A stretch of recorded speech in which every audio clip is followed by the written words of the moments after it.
लेकर active mode में है अमित शाह। आज बिहार के सारण में जनसभा को संबोधित करेंगे। 3 दिन के अंदर बिहार में अमित शाह के कई कार्यक्रम हैं। नामांकन सभाओं में पहुंचने वाले हैं केंद्रीय गृह मंत्री अमित शाह।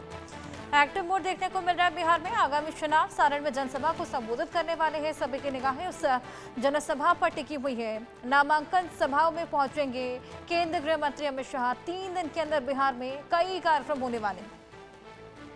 आज सारण पहुंचेंगे, जनसभा करेंगे, जनसभा को संबोधित करेंगे। तैयारियां पूरी हैं और ऐसे 3 दिन का उनका दौरा है जिसमें कई कार्यक्रम हैं जो कि गृह मंत्री अमित शाह करने वाले हैं।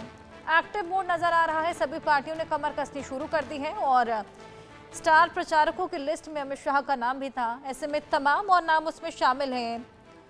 अब धीरे धीरे बिहार को साधने की तमाम कवायदें देखने को मिलेंगी। इसी बीच गृह मंत्री अमित शाह आज सारण पहुंचेंगे, जनसभा को संबोधित करेंगे। तैयारियां पूरी हैं और विशेष संबोधन को सुनने के लिए खासा भीड़ उमड़ती हुई नजर आएगी। सुरक्षा के लिहाज से इंतजाम भी बेहद कड़े हैं और आपको बताएं कि 3 दिन के लिए अमित शाह बिहार में है। ऐसे तमाम कार्यक्रम यहां पर देखने को मिलेंगे। आगामी चुनाव के लिए सभी पार्टियों ने अपनी कमर कसना शुरू कर दिया है, अपनी अपनी जान जोखना शुरू कर दिया है। शैलेंद्र हमारे सहयोगी हमारे साथ जुड़ गए हैं। शैलेंद्र, 3 दिन गृह मंत्री अमित शाह बिहार में, आज के दिन सारण में रहेंगे, जनसभा करेंगे, क्या कुछ देखने को मिलेगा? देखिए, साफ तौर पे तरैया और अमनौर 2 विधानसभा क्षेत्र हैं, उन्हीं के बॉर्डर पे सभा है। केंद्रीय गृह मंत्री और जो कहें बीजेपी के चाणक्य कहे जाते हैं अमित शाह, उनकी सभा है और वहां से एक संदेश देने की कोशिश होगी। क्योंकि नामांकन की ये सभा है, नामांकन की सभा में बोलेंगे और बताएंगे कैसे डबल इंजन की सरकार ने छपरा के लिए काम किया है, तरैया के लिए काम किया है, अमनौर के लिए काम किया है। तो साफ तौर पे है, पूरा हिसाब देते हैं। दूसरी बात यह है कि अमित शाह जब आए हैं कल शाम से ही, तो लगातार बैठकों का दौर चल रहा है।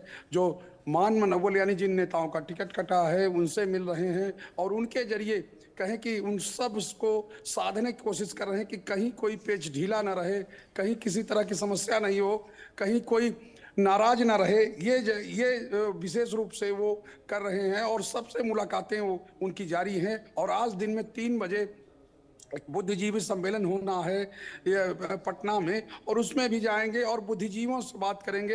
यानी साफ तौर पे है कि हर वर्ग को साधने की कोशिश है। दूसरी बात ये है कि बीजेपी की ओर से एक बड़ी तैयारी की गई है। बीजेपी के तमाम राज्यों के मुख्यमंत्री, चाहे राजस्थान के हों, चाहे छत्तीसगढ़ के हों, उत्तर प्रदेश के मुख्यमंत्री कल ही आए थे, आज उत्तराखंड के मुख्यमंत्री आएंगे, गोवा के मुख्यमंत्री आएंगे। तमाम मुख्यमंत्री और केंद्रीय मंत्री आज कहें कि बीजेपी की 1 दर्जन से ज़्यादा टीमें जो है वो नामांकन के लिए निकलेंगी। राजस्थान की उप मुख्यमंत्री दिया कुमारी हैं, वो भी आई हुई हैं। तो ये पूरी कहें कि कवायद है बीजेपी की ओर से अपने सहयोगियों में। जो भी, चूंकि एनडीए गठबंधन ही ऐसा है, क्योंकि आज नामांकन का अंतिम दिन है, उससे पहले इसमें 243 सीटों के जो प्रत्याशी हैं वो घोषित हो गए हैं। लेकिन अभी महागठबंधन में ये घोषणा नहीं हो पाई है, या कहें कि पेच फंसा हुआ है। तो आप समझ सकते हैं, अब जब सब सीटें घोषित हो गई हैं, सब प्रत्याशी घोषित हो गए हैं, तो इसके बाद कैसे संयुक्त रूप से साझा अभियान आगे बढ़े, इसको लेकर जो कहें कि केंद्रीय गृह मंत्री का बिहार दौरा और कहें कि एनडीए नेताओं के साथ मेल मुलाकात होना, ये बहुत अहम है। और साफ तौर पे है, आप जब 3 दिन के लिए केंद्रीय गृह मंत्री आए हैं तो जितनी भी चीज़ें हैं, क्योंकि उन्होंने पूरी कमान अपने हाथ में ले रखी है बिहार को लेकर, वो सब चीज़ें, चाहे वो प्रचार का मामला हो, चाहे अन्य चीज़ें हो, वो सब चीज़ें वो देखेंगे। और एक एक नेता की नाराज़गी दूर करने का भी उन्होंने एक तरह से जिम्मा ले रखा है और यही वजह है कि वो सबसे मिल रहे हैं। बिल्कुल, यहाँ पर सभी पार्टियों ने जिस तरीके से अपनी कमर कसना शुरू कर दी है, उसी कड़ी में गृह मंत्री अमित शाह आज एक बेहद बड़ी जनसभा करने वाले हैं। साथ ही 3 दिन वो वहां पर रहेंगे। कुछ और ऐसे इवेंट्स हैं जो कि होने वाले हैं, वो क्या कुछ रहेंगे शैलेंद्र? देखिए, आज का जो इवेंट है उनका सामने आया है। 2 बड़े इवेंट हैं, यानी कि एक जनसभा है, 2 विधानसभा क्षेत्र के जो कार्यकर्ता हैं, या कहें कि नामांकन की सभा है, वो उसमें आएंगे। चूंकि नामांकन की सभा सबसे प्रमुख होती है और इसी दिन से औपचारिक रूप से जो प्रत्याशी होता है वो अपने चुनाव प्रचार की शुरुआत करता है। हालांकि प्रचार पहले से भी चलता रहता है, लेकिन अब से पूरे तौर पे वो विधानसभा क्षेत्र में लग जाता है। दूसरी बात यह है कि वो बुद्धिजीवी सम्मेलन, बीजेपी का जो एक एजेंडा रहा है बुद्धिजीवियों को अपने पक्ष में करना, तो उसके तहत वो बुद्धिजीवी सम्मेलन करने जा रहे हैं। और साथ ही एनडीए को लेकर जैसा मैंने पहले कहा कि तमाम वो रणनीतियां जहां कहीं भी चूक रह गई है, जहां कोई नाराज है, उन सब को ठीक करने के लिए वो लगातार नेताओं से मिलेंगे, बैठकों का दौर चलेगा और देर देर रात तक ये चीजें देखने को मिलेंगी।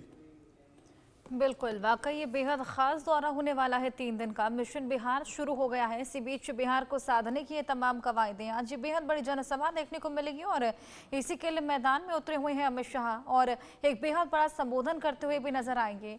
तैयारियों की बात करें अगर शैलेंद्र, सुरक्षा के लिहाज से क्या इंतजाम है? फेस्टिव सीजन आ रहे हैं, दिवाली आ रहे हैं, इसमें तैयारियां भी बेहद खास होंगी क्योंकि अब चुनावी सीजन भी है, चुनाव भी फेस्टिवल्स की तरह मनाया जाता है। देखिए, चुनाव को लोकतंत्र का महापर्व कहा जाता है, यानी पर्व हम लोग कहते हैं, लेकिन ये महापर्व है तो इसको लेकर तैयारियां तो चल ही रही हैं। दूसरी बात यह है कि दीपावली का त्यौहार आने वाला है, फिर उसके बाद छठ का जो सबसे अहम त्यौहार होता है बिहार में वो आने वाला है और ये सब अब एकदम आने ही वाले हैं। तो जो परदेसी हैं वो भी आ रहे हैं, तो उन सबको ध्यान में रखते हुए तमाम जो योजनाएं हैं, तमाम जो नीतियां हैं, वो उनको बनाया गया है और उनके उसकी तहत ही जो राजनीतिक दल हैं वो काम कर रहे हैं। बिल्कुल शैलेंद्र, आप नजर